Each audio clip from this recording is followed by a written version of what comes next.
Greetings, this is a Timeshare Traveler. Today is episode 224. Can't believe it. I had a Marriott owner update, Marriott Vacation Club yesterday, so August 2024. And here's the overview. I'm going to talk about the MGM hotels added to Bonvoy. I got some good news on maintenance fees for 2025 and some new timeshare locations that are being added. And then I wanted to let you know I actually had an opportunity to buy direct from Marriott, some resale, and then I've got some other points I want to add in kind of at the end. Anyway, give me about 28 seconds. I'll tell you a little bit about my channel. I'll be right back. Hi, this is Cliff, and I'm the Timeshare Traveler. Welcome to my channel. The purpose of my channel is to educate those who love traveling in timeshares. I've been an owner for 15 plus years at timeshare ownership. I have elite ownership with Marriott, Hilton, and Worldmark. I have published over 100 timeshare video reviews, and I've published over 95 timeshare tips. I can be found on Facebook at Timeshare Trav, at Twitter, Timeshare Trav, and on the web at www.timesharetraveler.com. I'm back. Hey, first thing I wanted to talk about, it's kind of an interesting thing. I mean, a lot of hotels in Vegas, which are really great hotels, and that's part of the MGM group. And there's a long-term licensing agreement that Marriott did, so now they're all up on Bonvoy. So you can use points, or you can get deals. And they've done some cross work with regards if you're an MGM a member of a certain status group, you translates over. And I think it goes vice versa. Didn't go into the details of that. I'm a Bonvoy person, so platinum person. Because of my timeshare ownership. So here's the hotels, just to there's a list here, but man, the one that got me the most, Bellagio, the MGM Grand, Mandalay Bay, New York, Luxor, Excalibur. So if you love going to Vegas, now you can use your Bonvoy points to stay at some really amazing locations in Las Vegas. And there are other resorts, but I just wanted to highlight the Las Vegas ones because I think those are probably the most known by most people. Now I'm going to talk about maintenance fees for 2025. So I have Vistana, and that because I had the Sheraton Flex, I get the invoice in August for the next year. It's due in September. So this is my first indication of what 2025 maintenance fees are going to be. And I am shocked in a good way. And like I say, I'm not sure what's going to happen with the 2025 dues, but I hope they're the same as what I've had with with Vistana, the destination points. Here's the thing. The invoice I got for 2024 is the exact same number as 2025.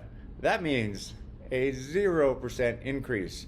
And I was furious last year because it was a 15% increase. So now I'm kind of perplexed. If I look at it over 2 years, it's 7.5%. That's a little higher than I like, but it's not ridiculous. And I did have that explained to me, and what they said was they were just trying to level maintenance fees across all of the Marriott brands, and the Vistana ones were lower, so they brought them up. And now it looks like they brought them up too high. But again, I don't know what my Marriott destination maintenance fees. That'll be later this year. But this is my first indication, so I wanted to pass that along. I think it's great. The other thing we discussed is new timeshare locations, and we actually had a strategy conversation that Marriott's only interested in high-end properties. That's why the whole Vistana merger occurred with. Because that was the highest end, at least from Marriott's perspective, and somewhat, I think it's true. And I don't see other timeshare companies, maybe Disney, but that seems to be branded more about Disney. I don't think Marriott would take that, but hey, who knows? I do think the industry is continuing to consolidate. There's been consolidation with the Hilton buying Blue Green, and Holiday Inn has bought some companies as well, and some has been happening also with Club Wyndham. So we're continuing to see consolidation. But again, the strategy now, given that there's not really a high quality company out there to buy, is to build and build from the ground up. So I don't have exact timelines, but I was told about various things. I think the Waikiki one has been announced and a little more coming up soon. But the one that excited me was in Napa, because that's where I'm, Napa, California. That's where I am, and actually they even gave me the address, 421 Bordeaux Way. I don't know if it's final. I have actually seen the dirt, so they actually have started doing that dirt work. There's going to be a new timeshare in Charleston, South Carolina, and a new timeshare in Savannah, Georgia. So they're building out some more. And again, that was nice to see that they're back after they've swallowed the Vistana merger. There was a little, to me, there was like, I didn't see anything new happening, so I was a bit shocked. It was good to see that they're now starting to do, bring out more locations. Well, here was another one that was a nice surprise for me. They actually offered me a resale direct from Marriott. And I have done that in the past with Hilton, where I bought a resale and they brought it in. It's a different method, but something similar. So you're required, the way it was, and again, this was offered because I was going to move up to a VIP level. It's typically reserved for presidential club members and above, or I guess it is, that's the top. So you have to buy 1,000 destination points, sort of like you have to buy this amount in order to take the resale.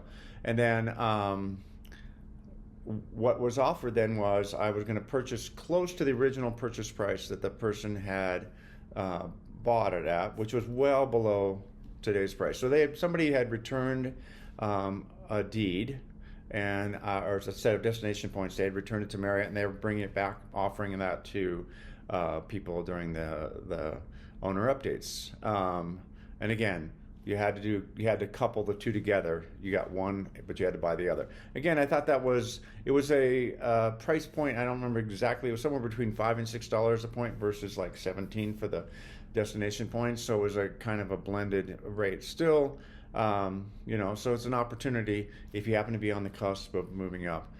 There was some discussion potentially that they would move their levels, the number of points, to be in different levels, but nothing has been officially announced as far as I haven't seen any memos from Marriott Direct, just what the salespeople were thinking what might be happening. Okay, I'm going to wrap up this video, just talk about a few other things that were discussed that don't kind of fit into any of the other buckets.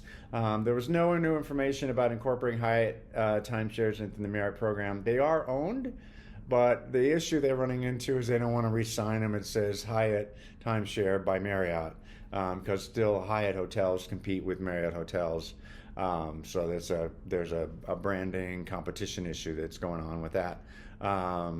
Again, that just creates a challenge. So they've just kept them separate and quiet about it. No, maybe not quiet, but it's not publicly to the public.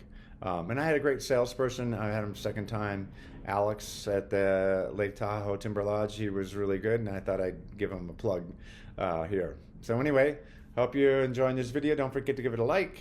And if you haven't subscribed, don't forget to subscribe.